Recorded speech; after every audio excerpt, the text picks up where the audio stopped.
It's time now for Countywide, a special presentation of Yavapai Broadcasting News. Join Paul David and Kyle Benedict as they talk with our community's leaders, newsmakers, and people in the know. You'll hear about the hot topics that affect all our lives in Yavapai County. And now here's today's Countywide. Welcome to Countywide. I'm Paul David. Great to have you in studio today. We've got a couple of guests with us. One from the Kaibab National Forest, Margaret Hangen. Mm-hmm. Nice to see you. Andrea Dunn. Correct. From the librarian from the Williams Library? Public Library. Williams Public Library. Okay. And the project is the Williams Historic Photo Project. So we're going to be talking about history today, which is always one of my favorite topics. Mm-hmm. I love talking about history. You guys also sent us a lot of photos that are going to show up on the screen. So anybody listening to the show is going to want to tune in either through YouTube or through our channel, myradioplace.com, and then be able to watch the show so you can see these historic photos, because the historic photos are always amazing to me, that these people, you know, they come out here with nothing. Absolutely nothing. And just, it's amazing what we accomplished in such a short period of time with nothing. Yes. But we really had the spirit and endurance. So let's talk about, let's give out a couple of phone numbers. If we want to talk to Andrea Dunn, it's 635-8342? No. No, you're the 635-2263. Mm-hmm, okay, 635-2263 for the library, 635-8342 for Kaibab National Forest. Actually, that's actually my direct line. That's your direct line. Yes, and you're the archaeologist. I am the forest archaeologist. You're all about history then. Oh, you know it. So I've got to ask you this real quick before we get into the show. Sure. Next month is a big month for archaeology. Yes, it is. Thank you very much for remembering that. Yes, next month is Archaeology Month. There are events happening all over the state. The Kaibab, we've got lectures on every Thursday night of the month. We've got tours out to Keyhole Sink, which is a fun little walk, and it's great for kids. It's only a half mile in and out, very easy walk, beautiful area. So absolutely worth coming up. Anyone is interested, they're all free, all the events. But the State Historic Preservation Office sponsors the month, and they have a brochure and posters, and they've got the brochure has events literally all over the state. So check it out. Awesome, awesome. There's a ton of stuff going on all over the state. Plenty of stuff to see and do. All right, let's talk about, first of all, what is this project that we are talking about today? Who wants to take that one away? Go for it, Andrea. I'll start. Years ago, I've been the librarian in Williams for 25 years, and about 20 years ago, Hubert Clark came in and he started doing historic photos, talking to the old timers in town. And at that time, the technology was to take people's photographs and take an actual picture of the photograph with another camera. Oh, wow. So he had this apparatus where he would set this camera in there, take a picture, and then give them their photo back. So he started a historic photo collection of things in Williams, which has been a super wonderful foundation for our whole project.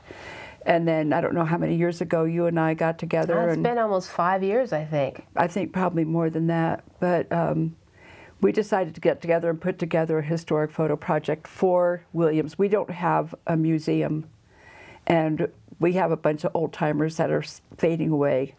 So we're trying to catch the photos before they're gone and have them for the prosperity. Now, give me the name of the guy who started this whole thing. Hubert Clark. Hubert Clark. Mm-hmm. Who's Hubert Clark? Do we have a little... Yeah, the airport's named after his father. His father was big in the aviation in Williams. He's since passed away, Hubert has. But he left us all the photos. But we didn't get the negatives, which... Yeah, and then there are photos of photos, but he did go around town and collect photos from a lot of the old timers in town, and I, being with the Forest Service, we actually have quite a few photos ourselves that are related to the Forest Service specifically. In fact, we've given up our slide technology now that everyone's gone into digital. So I'm sitting as the archaeologist, I'm the curator, so I'm sitting on top of thousands of photos that are related to the forest. But we also have many photos related to Williams history and some of the other histories of some of the other communities in the area. So it occurred to us that it would be really great to start digitizing some of these as a way to preserve them. Sure. And what I thought was going to be a couple of weekends. It never is, though. You know, when you start something like this, it's never just a couple of weekends. Yeah, it ended up being about 5 years later. We are still scanning in photos. And well, it's taken on a life of its own. it really has. And we're getting collections from all over the country because people get on that Arizona Memory Project and they go, well, I have these photos that we found in a trunk in Grandma's attic or whatever, and they're of Williams, and they'll send them to us. Oh, it's going to be like treasures, right? Like a treasure chest coming to you. It is like an amazing Phenomenal. Discovery. Every time we get a package of photos, it's just wonderful. Oh, yeah, and we've gotten collections from places like Illinois, from Seattle, various other places. That pertain to Williams. That pertain to Williams. Right. Well, you realize Williams, because it's had a logging history and because of the railroad and all the ranching, a lot of people, and it's, of course, it's always had a tourist destination because of the railroad and the Grand Canyon. A lot of people have come through Williams. So we had a collection from a gentleman who worked for the Fred Harvey Company right after World War I. So he had a camera. So he was in Williams for about 2 years, and he loved to travel around. So he took photos of not only railroad operations, but also they traveled up to the reservation, they traveled up to the canyon, they took photos of Fred Harvey employees, which was wonderful. We actually had one of those photos. It was of a Japanese gentleman, and he was a porter. And we realized that on the side of the photo was written in Japanese script. Something was written there. So I was able to find a coworker who could actually translate that, and sure enough, it was his name. His name, yeah. His name was, he was known as George Suzuki, and he actually lived out his life in Ash Fork, interestingly enough, and he's buried at the Ash Fork cemetery there. But he had written his name, the gentleman had asked him to write his name on the side of this photo.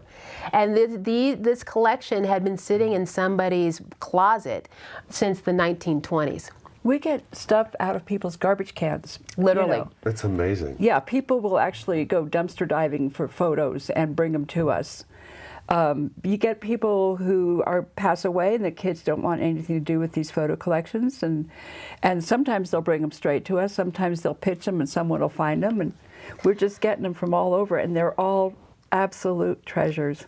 Yeah. And part of this too is, and a word to the wise: if you have family photos, Put their really names important, on the back. write your names on them and who's in them, because what happens is after generations, people no longer know who's in those photos. They know that they're family, but they don't really understand who they are, know the importance of them in terms of the relationship with the family, so they don't have a connection to those photos. So I never thought about that. Yes, now I cannot stress that enough. My mom does that. She's got the date Yeah, and the bless name her heart, you know. on the back of every picture Right. she's ever given me.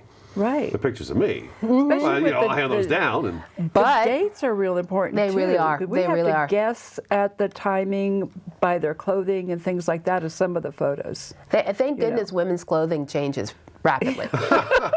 so how far back are we going here? We've got photos from at least the 1880s, Yeah. mid 1890s, yeah, and they keep showing up. Seriously, we've had last year we had 3 or 4 different collections that showed up we had no idea existed. And the nice thing about our program, what we do is people will send in their photos, and what we scan them for free. We'll go through, and some of them are really personal family photos that really aren't appropriate for our collection. But Right. anything that's really pertaining to Williams and the local history, we do scan those in. We scan them in for free. In exchange that they give us permission to use those photos as part of the collection. Sometimes the photos, they come with little caveats about how they can be used, but for the And most we do part, get a signed yes, waiver. we have a signed waiver, so that, and then in exchange, we give them back their collection as well as copies, the digital copies of what we did. And a lot of people really love that, because that means if they have multiple family members who want those, copies of those photos, then they can make copies of the digital files and distribute that amongst their families. So it really benefits the families as well. It's a win-win. We got to take our first break already. And I don't think we've really gotten into what we're talking about, other than the fact that we've got a lot of great photographs. So let's take our first break. Librarian Andrea Dunn from the Williams Public Library, forest archaeologist with the Kaibab National Forest, Margaret Hankin, in studio today. Phone numbers again, 635-2263, 635-8342. This is Countywide. We'll be back in just a couple minutes.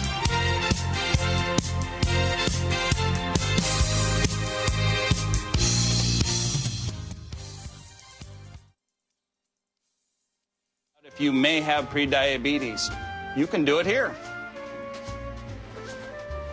But you probably won't. You're busy. Kids, work, show coming back in 48 seconds. So let's do this now. Hold up one finger if you're a man, women, 0. 3 more fingers if you're over 60, 2 over 50, 1 over 40. If you're not sure, keep in mind you're sitting on a couch right now, so 1 more finger if you're not very active. 1 finger if yes, 0 if no. 1 yes, 0 no. Next, find the body type that looks most like you and hold up that many fingers while I look around awkwardly. And that's it. If you're holding up 5 fingers or more, you probably have prediabetes. Sorry to be so blunt, but hey, you're busy. Just go to the site.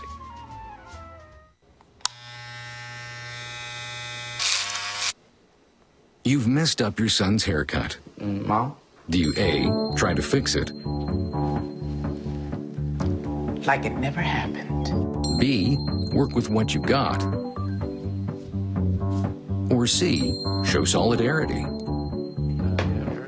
Thank you, babe. As a parent, there are no perfect answers. But you don't have to be perfect to be a perfect parent. Thousands of teens in foster care will love you just the same.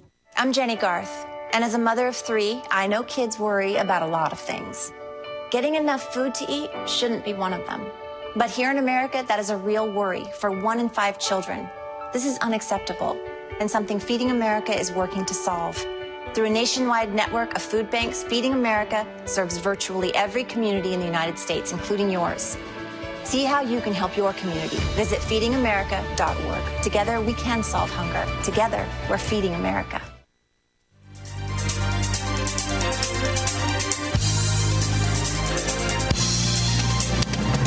Welcome back to Countywide. We're talking about the Williams Historic Photo Project, and I'm having a ball already talking about this. It's the history of Williams, which is obviously linked to the Kaibab National Forest. Absolutely. And there's got to be photos of mules pulling logs. There's got to be it's lumber. We've got photos of the old steam engines in the area. Yes. The narrow gauge rails. A lot of train wrecks. A lot of train wrecks. Train wrecks and parades. Parades. Train wrecks and parades. Look at that. It's the same today. Yeah, Oh, yes. Williams It loves really is. its parades, and everybody that gives us a collection has a parade photo in there. We're going to do a whole The thing on pictures just of the parades. happiest times and the pictures of the most tragic times. Absolutely. It still Right. holds true today. Right. The nice thing about the collection is that it actually represents a good portion, a segment of the various different economic pursuits and other aspects of the Williams area. So, you know, railroad's important. So we have a lot of railroad photos. Ranching's really important. Sheep herding. The Oh my sheep gosh, herding. we've got sheep Really? herding. Yeah, big. It was a huge industry in the Williams area. And then the logging, so we've got lots of the Saginaw Manistee mill, and then the railroad, the logging railroad system. Then we had hundreds of miles of logging railroad system throughout the Kaibab National Forest. And so there are some great photos of that as well. They were narrow gauge that they would run out, and they'd have little individual mills scattered throughout the forest. And That would make sense. And so Yeah. some of the photos that you're showing on this program, some of those are of the railroad, and those are the logging railroad. That's not the railroad it's not the Atchison, Topeka, or the one to the Grand Canyon. Those were actually logging railroads. And so they would put in these huge track systems to haul in to bring the logs back in to be milled at Saginaw Manistee. So the collection itself, we have a little over 2,500 photos right now, and that includes photos. We have a few oral histories, we have maps, and documents, and so a lot of it's growing all the time. If we can scan it, we'll do it. Yes, basically what it boils down to. And the collection lives on Andrea wrote a grant a few years ago through the state archives, and using that money, we actually have a dedicated computer, we have a dedicated photo scanner, and now we just purchased an actual photo printer. And so we're beginning to grow. We have no space to put collections because we have been getting donated collections, and we really don't have space for that. But for the digital collections, we literally, it grows exponentially every year. So the collection lives at the library. And this is a partnership between the Kaibab and the library. So I come in about on Saturdays and work on it. So about for spare time. Yeah. This is how I found out about it, because Jackie Banks from Kaibab National Forest, my wonderful spokesperson from up there. Yeah. She's the one that kind of got this ball rolling. She's our hero. She writes us great press. And what started this, well, for this program, is that we actually just put a new display in the visitor center in Williams. They had some new display areas, so we put together a photo project last year. All those new collections we talked about getting last year, we knew that none of those photos had ever been made public. So we put together a nice display of photos and put them at the visitor center, and people loved them. Absolutely loved them. We have a TV there that has a rotating series of photos on it, and I guess that draws a lot of attention from tourists and locals alike. Oh, I've been glued to it for a while. Oh yeah, and there were about 90 some odd photos highlighting these new collections. And then this year, that was up for about 6 months, and so I happened to be in our regional office in Albuquerque, which also is sitting on a lot of historic photos of the forests here in our region. So I went ahead and scanned in what they had in for the Kaibab. So we just put in a new display which highlights through photos the history of the Kaibab National Forest. Oh my gosh. So these again are photos that have been used internally, and the Forest Service used photography as a way to document a lot of the environment and document its own operations. So there are lots and lots of photos in the National Forest. There's a lot of photos. So it was nice to make this available to the public. Have you ever done a then and now thing where? Yes. Okay, where like downtown Williams. And then the new comes over the top? But we're gonna. There's a lot of ideas that we're kicking around. Yeah, and actually, another one of our archaeologists, Neil Weintraub, has been doing a lot of this lately. And in fact, we utilize that. We just completed our environmental impact statement for the Bill Williams Forest Restoration Project. Right. We talked about that recently. We used historic photos of Bill Williams Mountain, many of which came out of our collection, and Neil Weintraub went and relocated those photos and took a now and then comparison, and it's phenomenal, the changes. That's at one of those talks that he gave last March down there at Cafe 326. That's exactly right. And the changes on the forest. And you can really see a significant amount of change. But those historic photos help us to understand how the forest has changed in the last 50, 60, 70 years. So since what, lumbering ended and until now? Well, actually, and it's probably since even before the Forest Service took it over, and there was certainly a change. But the point is we were able to use those photos to get a sense of where, when it comes to restoration, what's our goal? What would be a better, what was it normally in historic times? And so we were able to use those photos to give us a better scope of that. So that is so amazing. Yeah, it's really great. It's funny to talk to Forest Service people because you say, look at this wonderful photo we have of downtown Williams, and they go, look at the mountain, look how few trees were on there. Forget the buildings. I know, forget all that historic stuff. Look at that mountain. Oh my gosh, there's hardly any trees. That's amazing. Okay, we got to take our second break. When we come back, I want to really get into, I know we've said it, but where folks can go to see this collection and get a look at it.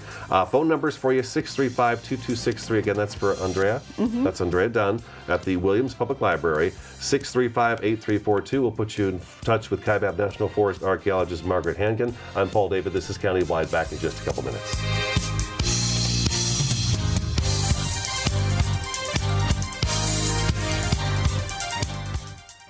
Morning, Gary. We are GetSchooled.com. You want a college education, don't you? You know you do. That's why we're here. We're free and here to guide you through every step of the way, starting with attendance. Gary, financial aid forms.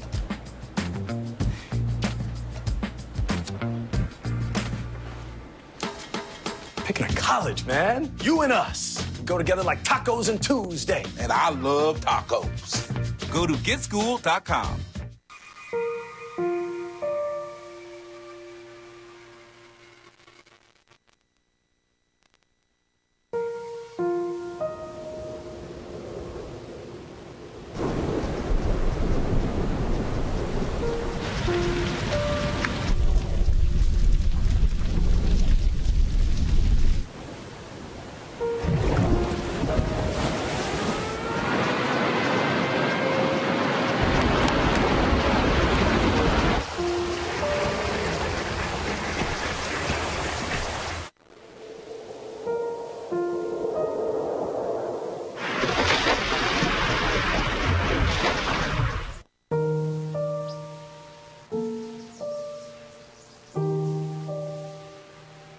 Don't wait. Communicate. Make your emergency plan today.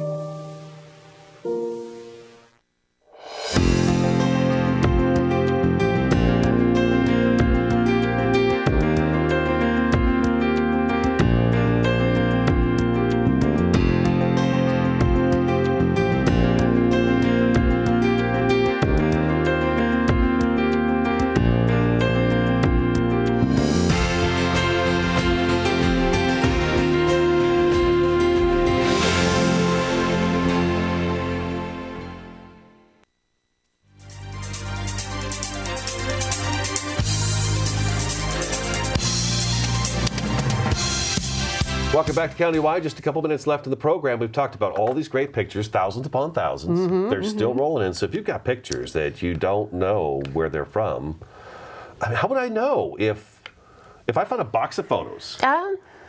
I guess eventually you're going to bump into one that's going to... We do get some that we're not exactly sure where they are, right. but usually we can identify them through the surrounding areas, like if the Three Sisters are in the background or Bill Williams is in the background or things like that. But we do run into a number of them that we have no clue.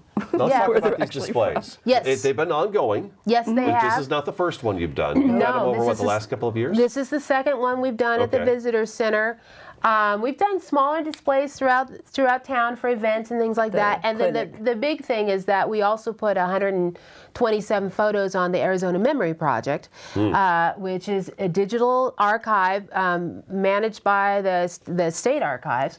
And they invited us to put in a large collection on that. And it's interesting because our collection is one of the most visited collections they have on there. Oh, wow. And I think it's because we're the triple threat in that we, along with the Grand Canyon, we have railroad, there's a lot of strong interest in railroad. Oh, yeah. The logging. So we have a lot of topics and ranching, a lot of topics that people are very interested in. How am I going to be able to find this? You can get on, Google it. I believe that they're going to post the link to the Arizona Memory Project. And you can, if you get in there, you can browse. There are thousands of photos on there. I absolutely highly recommend anybody interested in Arizona history that they don't know about it, they need to get in there. Every town almost has a collection on there, and some of them are very specific collections, like uniforms worn by, such and such a group. And there's a lot of really specific collections, but there's lots and lots of different. And that one grows. And then ours, if you can get it, you can actually browse by collection, and they're all listed in alphabetical order, and we're down at the bottom, being Williams. You'll see the Williams Public Library collection. But, and you can just look at the Williams collection alone. But I highly recommend spending time in the whole memory project. It's a beautiful drive between here and Williams. Absolutely. So where's the Visitor Center's, I could say that. Where is the Visitor Center in Williams? It's right downtown, right across from the railroad. Right, is it on the corner of Railroad? Grand Canyon Boulevard and Route 66. Yeah. Okay. Yeah. Let's get folks to leave the valley and take a drive to Williams and take a look at it. Absolutely, and especially right now as the time has been absolutely beautiful up there. Has been. And it's right downtown, so it's within walking distance of everything in Williams. So definitely stop in and take a look, especially these photos from the from the Forest Service. As I said, this is the first time we've really made this available. And because Forest Service history is very much part of the Williams history, and sometimes we don't see it from that perspective. Well, great job. It's been a lot of fun talking to both of you. We're out of time. Oh, wow. Phone numbers, I know, it goes really fast. 635-2263 to get a hold of Andrea down at the library in Williams. 635-8342 to talk to Margaret Hankin, archaeologist for the Kaibab National Forest. That's our show today, Countywide. We'll talk to you again next time.